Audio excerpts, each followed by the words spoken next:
বেগমগঞ্জের ১০ নং নরোত্তমপুর ৯ নং ওয়ার্ড বিএনপির ও সহযোগী সংগঠনের উদ্যোগে দেশের প্রথম নারী প্রধানমন্ত্রী ও সাবেক বিএনপির চেয়ারপারসন গণতন্ত্র প্রতিষ্ঠার জন্য আপসহীন নেত্রী মরহুমা বেগম খালেদা জিয়ার মৃত্যুতে এক শোকসভা ও দোয়া অনুষ্ঠান অনুষ্ঠিত হয়েছে শুক্রবার বিকেলে।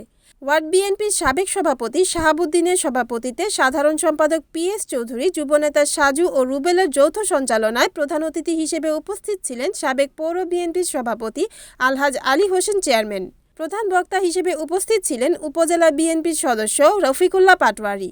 বিশেষ অতিথি হিসেবে উপস্থিত ছিলেন ইউনিয়ন বিএনপির সাবেক সাধারণ সম্পাদক জামাল উদ্দিন, উপজেলা বিএনপির সদস্য মামুনুর রশিদ মামুন, সাবেক যুগ্ম সাধারণ সম্পাদক মাহবুবুল আলম তপন, সাবেক মুক্তিযোদ্ধা বিষয়ক সম্পাদক জাহাঙ্গীর আলম সুমন, ১ নং ওয়ার্ড বিএনপির সাবেক সভাপতি শাহ আলম, ৯ নং ওয়ার্ড বিএনপির সাবেক সিনিয়র সহসভাপতি আলাউদ্দিন, ৮ নং ওয়ার্ড বিএনপির সাবেক সাধারণ সম্পাদক আনোয়ার হোসেন, উপজেলা যুবদলের সদস্য সুমন মিয়া, ইউনিয়ন যুবনেতা ইয়াসিন মিঝি, উপজেলা স্বেচ্ছাসেবক দলের সদস্য ও ইউনিয়ন স্বেচ্ছাসেবক দলের আহ্বায়ক পদপ্রার্থী ইকবাল হোসেন সোহেল, ইউনিয়ন স্বেচ্ছাসেবক দলের সদস্য সচিব পদপ্রার্থী সবুজ মির্জা, ছাত্রনেতা ইমন সহ বিএনপি ও অঙ্গ সহযোগী সংগঠনের নেতৃবৃন্দ। জন্য আমাদের 7 দিনের শোক। আমাদের শোকের ভিতরেও আমাদের 12 ফেব্রুয়ারি জাতীয় সংসদ নির্বাচন, এই নির্বাচনকে সামনে রেখে আমরা আমাদের যে কর্মকাণ্ড এগিয়ে নিয়ে যেতে হবে। আমাদের শোককে শক্তিতে রূপান্তরিত করে 12 ফেব্রুয়ারি আমাদের বেগমগঞ্জ মাটি মানুষের নেতা জনাব বরকতুল্লাহ বুলু ভাইয়ের পক্ষে আমাদেরকে প্রত্যেককে এই ধানের শীষের জয়লাভ করার জন্য প্রত্যেকে আজকে থেকে এবং কাজ করতে হবে। আমরা সবাই দোয়া করি আমাদের দেশনেত্রী বেগম খালেদা জিয়ার যেন আল্লাহ জান্নাত নসিব করি।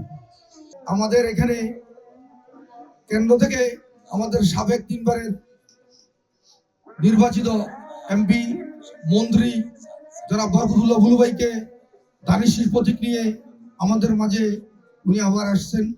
আমরা তাকে এই ধানের শীষ প্রতীকে ভোট দিয়ে বিগত দিনের মতো আমরা এই বরকতুল্লাহ বুলু ভাইকে আমার নেতা তারেক রহমানকে উপহার দিব।